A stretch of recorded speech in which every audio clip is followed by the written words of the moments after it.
Esta semana que estamos comenzando nuestra 11ª semana de estudio de El conflicto de los siglos, es decir, de este libro del gran conflicto, nuestro folleto que nos ha servido muchísimo ya para aprender un poco más sobre el terreno que estamos viviendo, sobre los tiempos que estamos viviendo, vamos a hablar sobre el tema el conflicto inminente.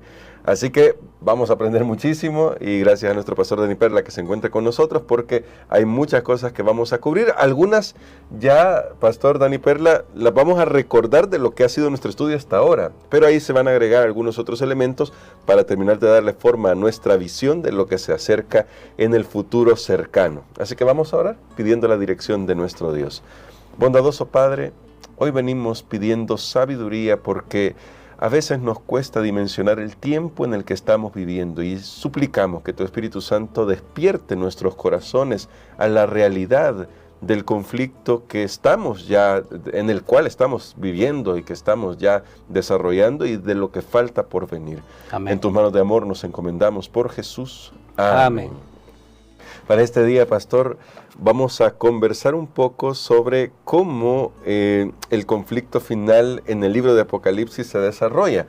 Y para eso quiero traer a la mente algunas cosas que están en el imaginario colectivo y que por años se han mantenido y se han de alguna manera sofisticado es la palabra, dependiendo de cómo va avanzando la tecnología, como ahora ya hay chips, por ejemplo, con los que se puede medir la salud de las personas, tiene toda la información de una persona. Algunos dicen, finalmente esto es la marca de la bestia, algo de lo que ya hemos hablado antes.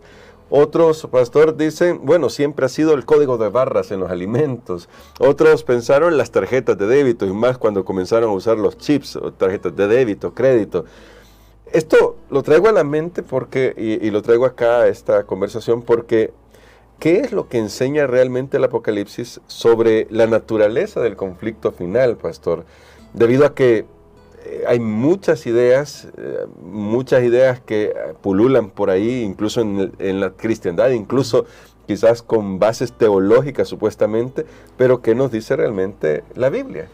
Creo que debemos admitir en este momento y a esta altura de esta lección que el conflicto entre el bien y el mal, en primer lugar, es un asunto espiritual. Amén. Es un asunto espiritual. Ahora, que todas esas cosas que usted ha mencionado puedan ser utilizadas como un medio de control, etcétera, eso es otro tema. Claro. Sin embargo, la base del conflicto es un conflicto espiritual.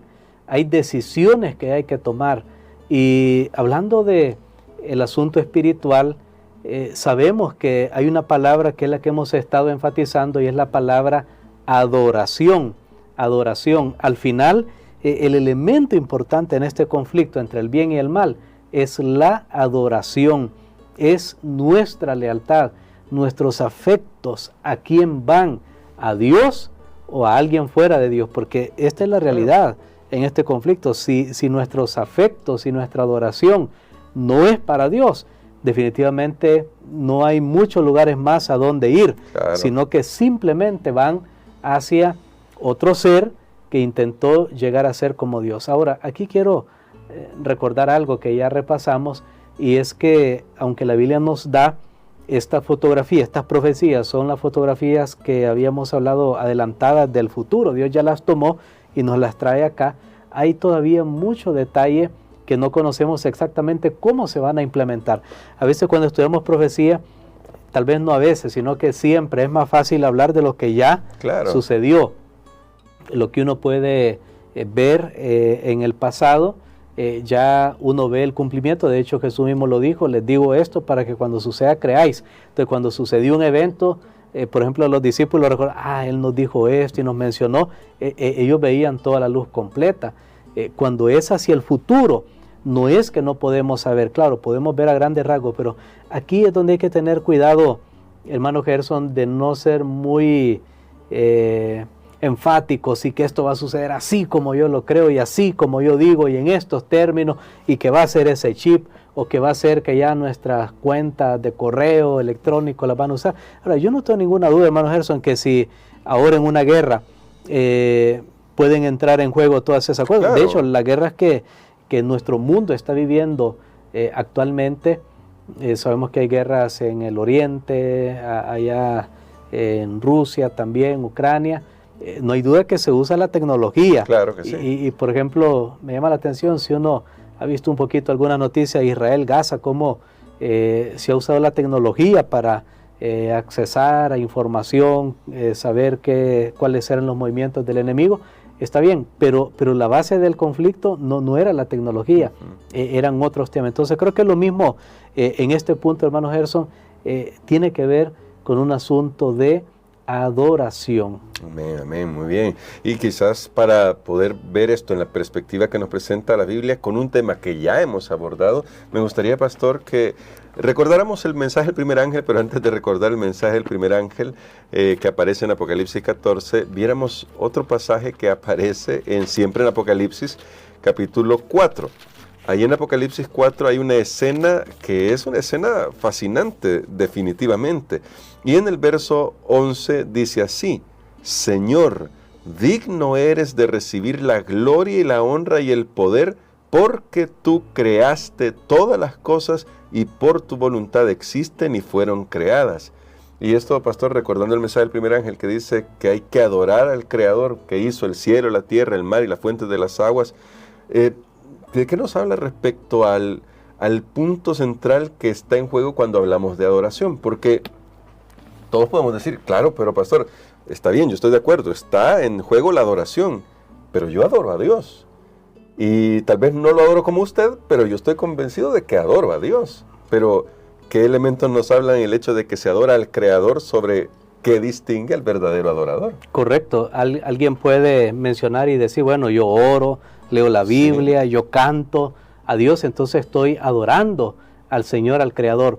Y en este punto, hermano Gerson, si esto es tan importante en esta lucha del conflicto entre el bien y el mal, entonces Dios tiene que ser claro, tiene que ser específico, de que nosotros podamos conocer cuál va a ser ese punto neurálgico donde está enfocado en nuestra adoración. Y por supuesto que Dios ha dado una señal, y esto es bien importante, porque si Dios dijera, bueno, los que me adoran, como usted ya lo mencionaba, los que me adoran son los que oran, todo el mundo ora.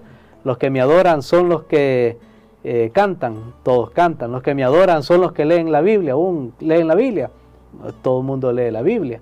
Entonces, sin embargo, de todas las características de la adoración, hay una base, ahí está el Creador. Dios se presenta como el Creador. De hecho, es lo que distingue a Dios de cualquier otro supuesto Dios que quiera levantarse en el universo, y es que Él creó.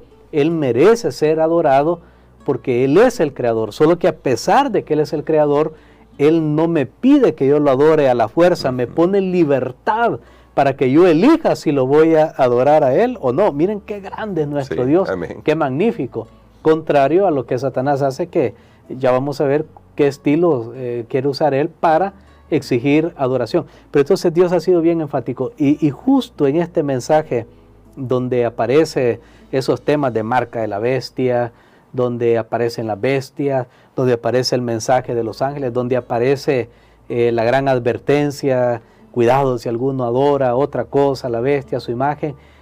Justo en esos capítulos, hermanos Gerson, hay dos textos que vamos a leer en este momento que tienen que ver con la base de la adoración a Dios como Creador. Y hay una señal entre todo para que sepamos cuál es la base de la adoración a Dios, que Él es el Creador, sí, pero hay una señal que va a demostrar si yo realmente creo que Él es el Creador. Claro. Vamos a leer Apocalipsis capítulo 12, versículo 17, y luego Apocalipsis capítulo 14 y el versículo 12. Muy bien, y dice Apocalipsis 12, 17, que por cierto ya se ha estudiado en otras lecciones anteriores en este mismo trimestre. Dice de la siguiente manera, Apocalipsis 12, 17.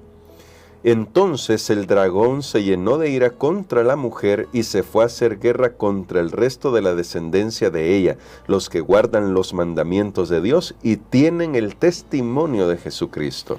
Y Apocalipsis 14:12 dice de la siguiente manera: aquí está la paciencia de los santos, los que guardan los mandamientos de Dios y la fe de Jesús. Muy bien, en ambos textos nosotros encontramos esta frase, guardan los mandamientos de Dios. En el caso de Apocalipsis 14:12 dice, y la fe de Jesús, y en el caso de Apocalipsis 12:17 dice, guardan los mandamientos de Dios y tienen el testimonio de Jesucristo. Entonces, encontramos que no hay dónde perderse, hermano Gerson. No. Dios está diciéndonos que si lo adoramos a Él, nosotros vamos a obedecer sus mandamientos. ¿Y cuál es el mandamiento? No hay que perderse, porque de todos los versículos que hay en la Biblia, más de 31,000 versículos, más de 31,174, dependiendo las versiones, 31,170 versículos o ahí alrededor, solo hay 15 que fueron escritos con el dedo de Dios y son los 10 mandamientos. Entonces la palabra de Dios me dice, guardan los mandamientos de Dios. Guardar. ¿Qué significa guardar? Significa mantener, significa perseverar en algo. Era una frase común usada en esa época de Juan, guardar los mandamientos, mantenerse en los mandamientos. Guardan los mandamientos de Dios. Dios le dio a nuestros primeros padres que guardaran el Edén, que lo cultivaran, lo guardaran ¿de qué? Del enemigo que andaba ya rondando por ahí. Lastimosamente ellos fallaron. Ahora Dios está levantando un pueblo en el tiempo del fin que ellos sí van a cuidar, van a defender la ley de Dios. ¿Cómo? No podemos defender a Dios. Dios no nos está llamando a que lo defendamos a Él, pero es en nuestra propia vida, incorporando su ley y obedeciendo su mandamiento. Esa es la mejor manera de que vamos a poder demostrar que Él es el Creador, porque en ese mandamiento hay uno que tiene que ver con la creación. Y es el cuarto mandamiento que nos dice, acuérdate del día sábado para santificarlo. Y más adelante dice, porque en 6 días hizo Jehová los cielos y la tierra. Entonces, pastor, perdone, ¿por qué nosotros tendríamos que equiparar obediencia con adoración? Porque siempre decimos en el mundo cristiano, pero no nos salvamos por las obras. Entonces, ¿qué dice la obediencia sobre mi adoración al Creador? Cómo mi obediencia a todos los mandamientos, incluyendo al cuarto mandamiento, que es el mandamiento olvidado por la cristiandad, ¿qué dice eso sobre mi adoración a Dios? Bueno, a mí me gusta cómo lo pone Apocalipsis 14:12, guarda los mandamientos de Dios y la fe de Jesús. Noten, ambas cosas son las que hay que guardar, porque dice, guarda los mandamientos de Dios y la fe de Jesús. Une la fe de Jesús o la fe en Jesús, porque la fe en Jesús, cuando yo la guardo, es la que me capacita para obedecer los mandamientos. Recordemos que obedecer no es un asunto mecánico, no es un asunto de marcar tarjeta, como dice el dicho por ahí, ¿verdad? Alguien puede llegar a un trabajo, marca la tarjeta, pero no hace nada en el trabajo. Entonces cumplió con un horario, pero no cumplió con el trabajo.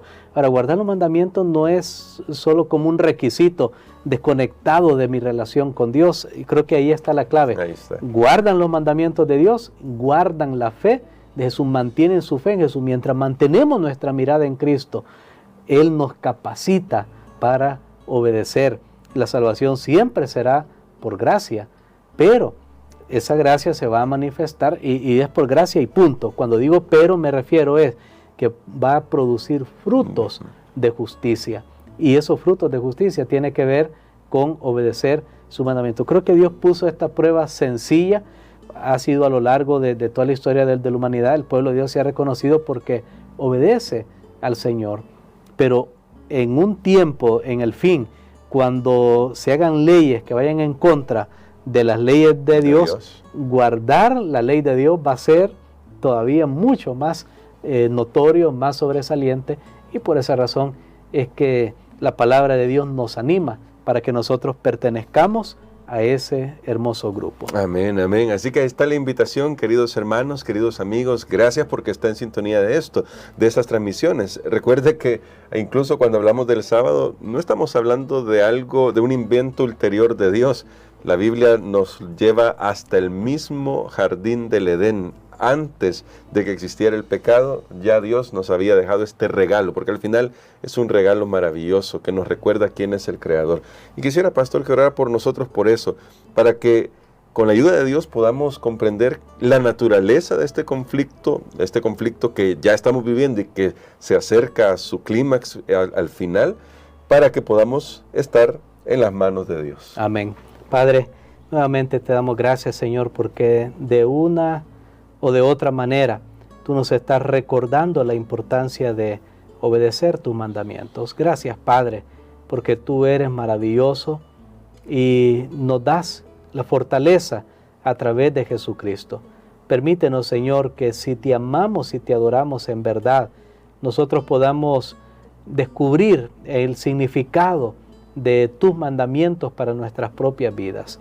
Todo esto lo pedimos en el nombre de Jesús. Amén.